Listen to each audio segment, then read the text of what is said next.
in the world is going on with China?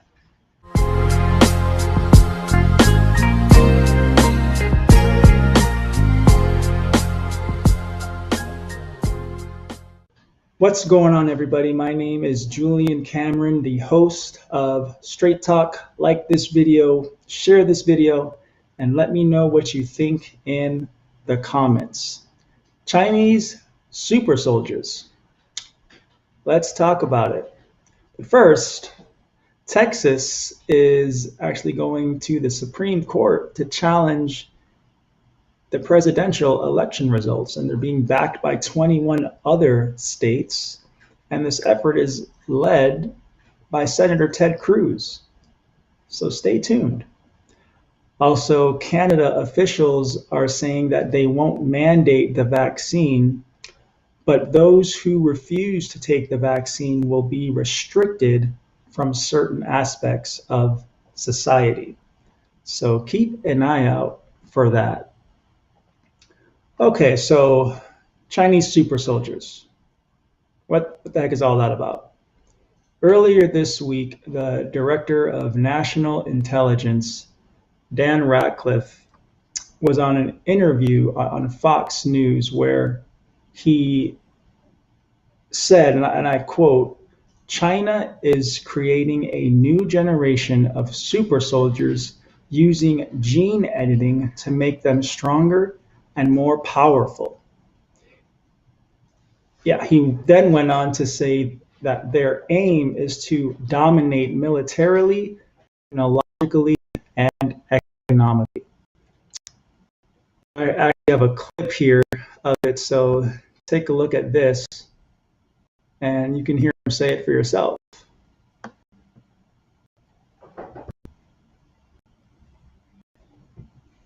The most jarring part of the piece, I thought, was your description of the massive ramp up of the Chinese military. And from your telling, not necessarily for defensive purposes. What do you think their aim is?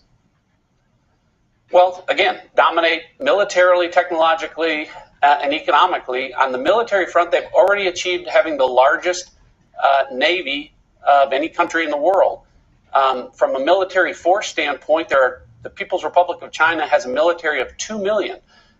They want them to be the largest, and they also want them to be the strongest, which is why they're engaged in what you referenced, which is called gene editing, literally trying to alter the DNA, experimenting on DNA to make soldiers, sailors, and airmen stronger and more powerful. That's horrifying. So there you go. He said it himself. China wants to be the world superpower. That's nothing new. They've been trying to undermine the US for as long as we can remember. China already owns a portion of America. As a country, we're indebted to them at about $1 trillion at least.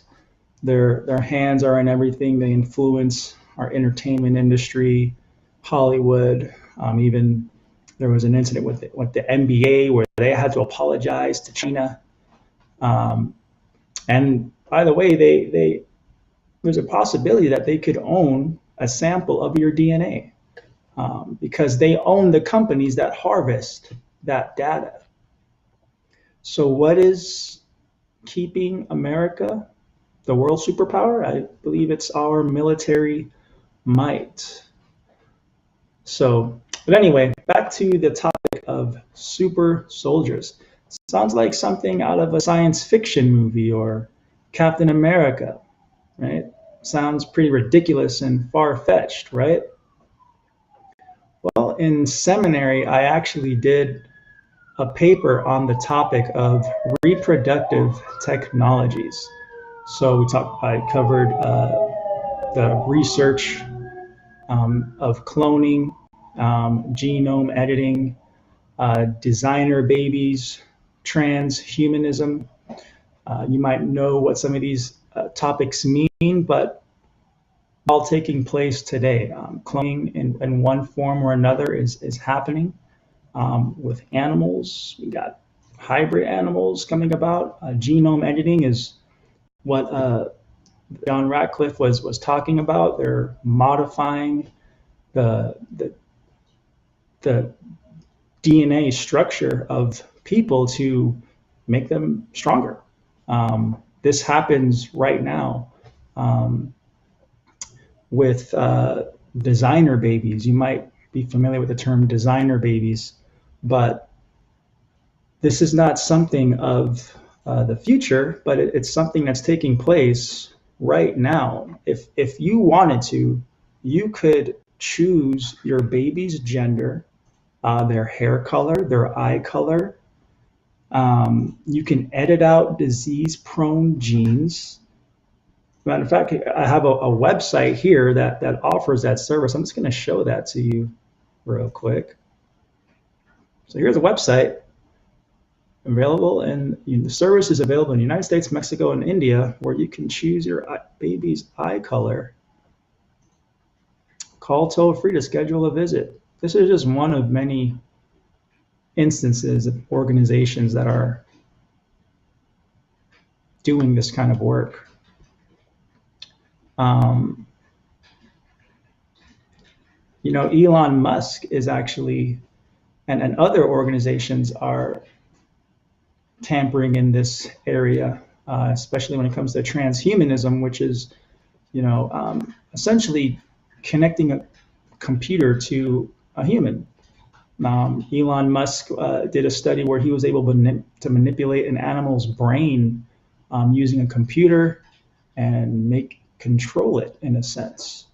You got people replacing their eyes with cameras, different things going on like that. And the end goal of transhumanism is to create some form of synthetic eternal life. Yeah, it sounds crazy, but that is the end goal of transhumanism. So how far is too far? When do we start playing God? Is it okay to design your baby from scratch and pick all its features? Just because we can do something, there's the science and possibility of carrying out something, does that mean it's okay? If there were technology available that could promise you eternal life, would you use it? This touches on some ethical matters that I'd like to address on a different episode. But if you think any of this is hyperbole, then you're out of touch, because this is actually happening right now. And unless Jesus comes back, it's only a matter of time before there are humanoids walking around married to robots that look more human than you and I. It's pretty crazy. But what will the church do in that day and age? These are questions of not the next generation, but our generation. I'm not sure, but this is something worth thinking about. We should start thinking about it, to say the least. What if somebody comes up to you and says they want to design their baby, choose their gender, pick their hair color? What are you going to say? Oh yeah, that's good, go for it. Or are you going to tell them that's wrong? If you tell them it's wrong, what are you going to base it on? Pretty legitimate questions. When I do these episodes, I usually like to close with some sort of biblical theme that can relate to the show's respective topic. But today, considering the research that I've done on this technology and where I see it going, it really just seems kind of grim. And I see a world coming to be that I'm not sure that the Lord would allow. Then again, we're living in days where certain things are going on right now that I wouldn't think He'd allow. But here we are. His ways are not our ways. His thoughts are not our thoughts. And at the end of the day, He's still in control. We'll be talking about more interesting moral dilemmas in the episodes to come. But as far as this, that's all I have for now. So there's got some crazy, interesting science going on. We got designer babies, gene editing, transhumanism. This really just scratches the surface of all of what's going on in regards to those areas. So if you didn't know, now you know. All right, so make sure to like, comment, and share. Let me know what you think in the comments. My name is Julian Cameron, and we'll be back next week